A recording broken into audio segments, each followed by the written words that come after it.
बिस्मिल्लाहिर्रहमानिर्रहीम। अस्सलाम वालेकुम ninth class students. Ninth chemistry के चैप्टर नंबर 5 के अगले लेक्चर के साथ हाज़िर हैं। आज के इस लेक्चर में हम पढ़ेंगे बॉइलिंग पॉइंट के बारे में कि बॉइलिंग पॉइंट क्या होता है और बॉइलिंग पॉइंट पर असरअंदाज होने वाले अवामल। बॉइलिंग पॉइंट का आपको पता है कि जैसे जब आपने पानी को रखा होता है चूल्हे पे तो नीचे आग जलाते हैं तो एक वक्त ऐसा आता है कि पानी स्टीम में बदलना शुरू हो जाता है, तो वो पानी का बॉइलिंग पॉइंट होता है। तो बॉइलिंग पॉइंट पर क्या अवामल असरअंदाज होते हैं, क्या बॉइलिंग पॉइंट को बढ़ाया जा सकता है या कम किया जा सकता है, ये बातें आज के इस लेक्चर में हम लोग डिस्कस करेंगे। तो शुरू करते हैं जी। बॉइलिंग पॉइंट क्या होता है? देखें जी, बॉइलिंग पॉइंट को अगर हम सिंपल वर्ड्स में डिफ़ाइन करें तो ये बेसिकली एक टेम्परेचर है। क्या कौन सा टेम्परेचर है?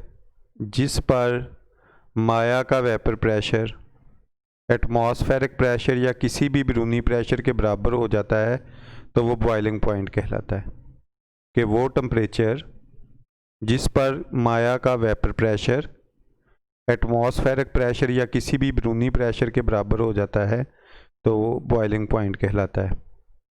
वेपर प्रेशर, माया जो है आपको पता है वेपर्स बनते हैं। तो एटमॉस्फेयर क्या होती है?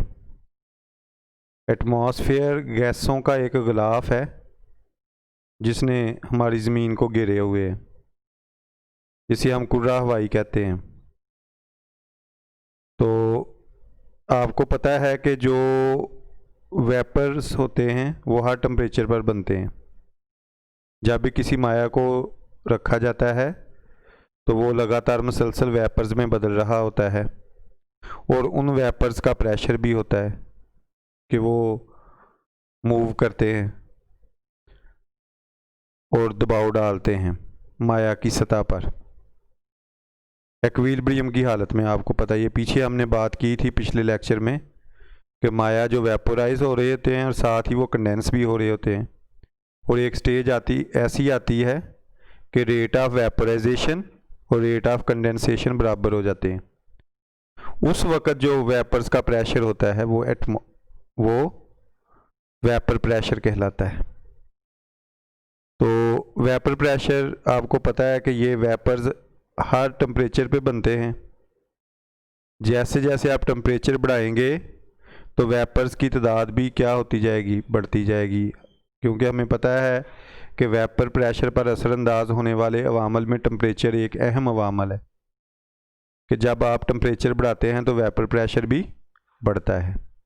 तो अब जब आप किसी भी लिक्विड का टेम्परेचर बढ़ाते जाएंगे तो वेपर प्रेशर भी बढ़ता जाएगा और कोई एक टेम्परेचर का नुक्ता ऐसा आएगा कि जिस पर लिक्विड जिसको हम हीट कर रहे हैं उसका जो वेपर प्रेशर है वो एटमॉस्फेरिक प्रेशर, अगर वो खुले बर्तन में पड़ा है तो एटमॉस्फेरिक प्रेशर के बराबर हो जाएगा, तो वो माया बॉयल होना शुरू हो जाता है। तो उसे हम कहते हैं माया का बॉइलिंग पॉइंट। और अगर कोई बैरूनी प्रेशर है, जैसे अगर आपने प्रेशर कुकर का जैसे ढक्कन बंद किया होता है तो उससे हम लोग एक्सटर्नल प्रेशर बढ़ा देते हैं, तो फिर भी मतलब माया का वेपर प्रेशर जब उस एक्सटर्नल प्रेशर के बराबर होगा तो वो लिक्विड जो है वो बॉयल करना शुरू कर देगा। तो इस पैसेज में जो मेन पॉइंट है उनको मैं समराइज़ कर रहा हूँ। एटमॉस्फेरिक प्रेशर तो आपको पता है मौजूद है, हर जगह ही मौजूद है। हवाओं का गैसों का एक गिलाफ है जिसने हमारी ज़मीन को घेरे हुए है और एटमॉस्फेरिक प्रेशर का इन्हिसार बुलंदी पर होता है। मैदानी इलाकों में एटमॉस्फेरिक प्रेशर ज़्यादा होता है और पहाड़ी इलाकों में कम होता है। तो एटमॉस्फेरिक प्रेशर तो मौजूद है। तो जब आप किसी माया को गर्म करते हैं तो आपको पता है कि वो उसके जो मॉलिक्यूल्स हैं वो माया की सतह को छोड़ते हैं एनर्जी गेन करके और वो वेपर्स बनते हैं और वेपर्स का जो प्रेशर है वो वेपर प्रेशर कहलाता है। तो जब किसी माया को हीट करते हैं तो उसका वेपर प्रेशर बढ़ता है और जब आप उसका वेपर प्रेशर हीट करते जाएंगे तो वेपर प्रेशर भी बढ़ता जाएगा और एक पॉइंट ऐसा आता है कि वेपर प्रेशर एक्सटर्नल प्रेशर या एटमॉस्फेरिक प्रेशर के इक्वल हो जाता है, तो वो जो टेम्परेचर है उसको हम क्या कहते हैं, लिक्विड का बॉइलिंग पॉइंट। तो ये एक मतलब देखिए ग्राफ बनाया गया है।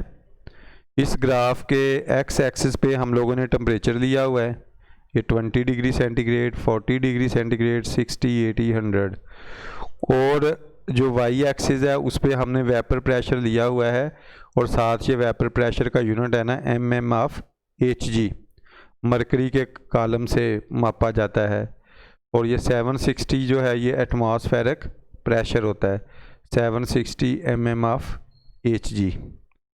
तो अब इस ग्राफ पे गौर करें कि जैसे जब हम पानी को हीट कर रहे हैं तो उसका वेपर प्रेशर क्या होता जा रहा है, इंक्रीज़ होता जा रहा है, और 100 डिग्री सेंटीग्रेड पे आके पानी का वेपर प्रेशर एटमॉस्फेरिक प्रेशर के बराबर हो गया, तो लिक्विड 100 डिग्री सेंटीग्रेड पर बॉयल होना शुरू हो जाएगा। सेम एज देखें अल्कोहल के साथ भी ऐसा ही हो रहा है कि जब हम जैसे जैसे हम टेम्परेचर बढ़ा रहे हैं तो जो वेपर प्रेशर है वो भी इंक्रीज़ होता जा रहा है, और जब 78 डिग्री सेंटीग्रेड पे वो एटमॉस्फेरिक प्रेशर के इक्वल हो गया तो अल्कोहल ने बॉयल करना शुरू कर दिया। तो इसी तरह ईथर का है 34.6। अब देखें अगर आप इस ग्राफ की कर्व पे गौर करें तो बॉइलिंग पॉइंट के नज़दीक जो वेपर प्रेशर है वो तेज़ी से बढ़ता है। शुरू में देखें उसमें जो चेंज आ रहा है वो आहिस्ता आहिस्ता है, लेकिन जैसे जैसे वो आगे बॉइलिंग पॉइंट के नज़दीक आ रहा है तो वेपर प्रेशर तेज़ी के साथ बढ़ता है। तो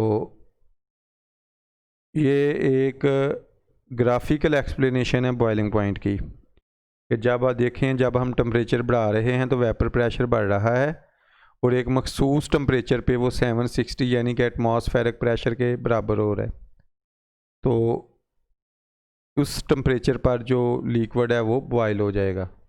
अब पानी और अल्कोहल में देखें, पानी में इंटरमॉलिक्यूलर फोर्सेस ज़्यादा हैं और अल्कोहल में कम है, तो ये तो बात तयशुदा है कि मतलब अल्कोहल का बॉइलिंग पॉइंट कम है और पानी का बॉइलिंग पॉइंट ज़्यादा है। तो अब अगर हम लोग इस बाहर वाले प्रेशर को बढ़ा दें, मतलब 760 ये होता है ये मतलब एटमॉस्फेरिक प्रेशर, और अगर आप प्रेशर कुकर के ढक्कन को जैसे आप मजबूती से बंद कर देते हैं तो लिक्विड की सतह पर जो वेपर प्रेशर जो एक्सटर्नल प्रेशर है वो इंक्रीज़ हो जाता है।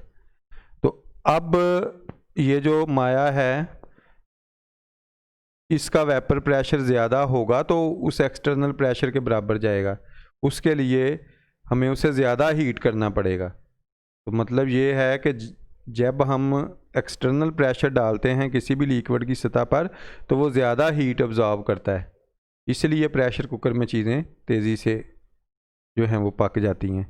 कि जब आप ढक्कन को सख्ती से बंद कर देते हैं तो माया की सतह पर एक्सटर्नल प्रेशर बढ़ जाता है, तो पानी ज़्यादा हीट जज़ब करता है, मतलब पानी का बॉइलिंग पॉइंट इंक्रीज़ हो जाता है, तो इसलिए उसमें चीज़ें तेज़ी जल्दी पकती हैं। तो अब है जी माया का बॉइलिंग पॉइंट जो है वो किन फैक्टर पर उसका इन्हिसार है। तो पहली चीज़ है माया की फितरत। नेचर ऑफ लिक्विड में आपको पता है कि पोलर और नॉन पोलर माया आते हैं। पोलर लिक्विड जो होते हैं वो होते हैं जिनमें इंटरमॉलिक्यूलर फोर्सेस स्ट्रांग होती हैं जैसे पानी है, और जो नॉन पोलर होते हैं उनमें इंटरमॉलिक्यूलर फोर्सेस वीक होती हैं।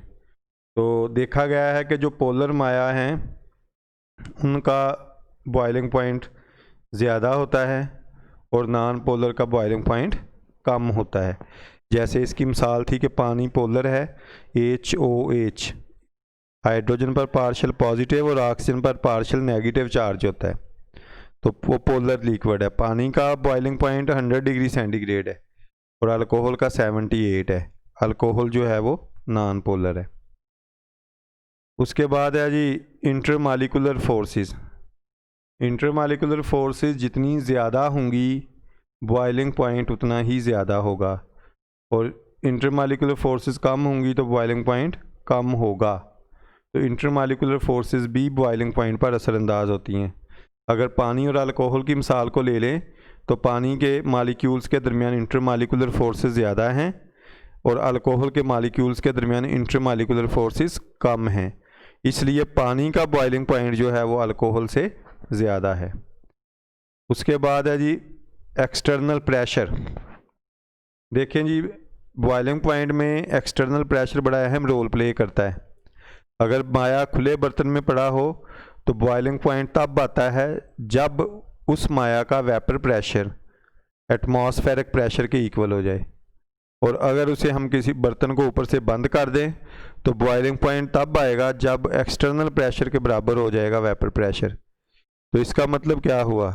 इसका मतलब ये हुआ कि जब आप अगर आप एक्सटर्नल प्रेशर को बढ़ा देंगे तो बॉइलिंग पॉइंट बढ़ जाएगा, और अगर आप एक्सटर्नल प्रेशर को कम कर देंगे तो बॉइलिंग पॉइंट कम हो जाएगा। तो इसी असूल पर प्रेशर कुकर जो है वो काम करता है। लें जी, इसके साथ ही हमारा आज का जो लेक्चर था वो फिनिश हुआ। अल्लाह हाफिज़।